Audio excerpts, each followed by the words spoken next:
Ahojte lidi. Takže máme ochutnávku jídla jako čínské, protože je nová a jsme v Kanadě, takže chceme ochutnat nové jídlo.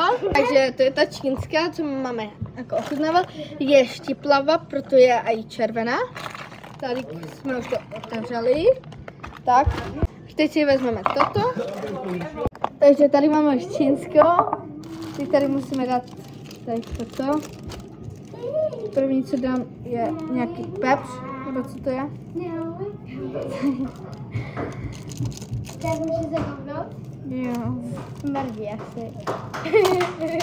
No dobré. Smrdí. Já přežu.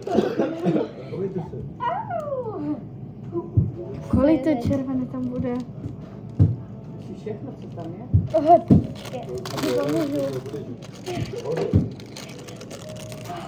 Nám bude pusta.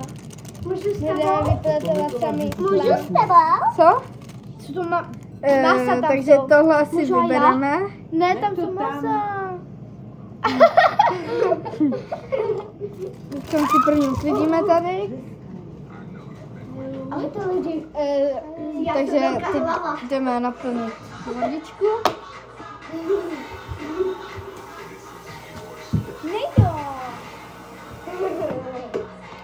Tak teď to jdeme ohřát.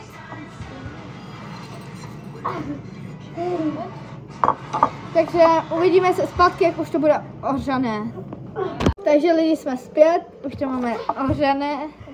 Tak tam dodáme vodu. Říkáš co? Čest busky. Tak počkejte, za chvíli se zase ozveme. Takže lidi, jsme zpět.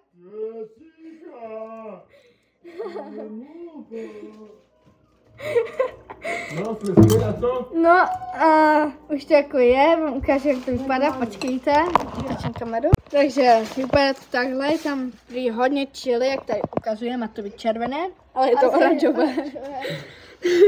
Takže teď vám ukážeme, jak to bude chutnat. Máme tu vody, případ, kdyby to bylo hodně. Takže konnichiwa. Já to necíjete mi. Dejte si. Ještě jedno, já to vidím. To bolí. Čekaj. Ne, daj mi vodu.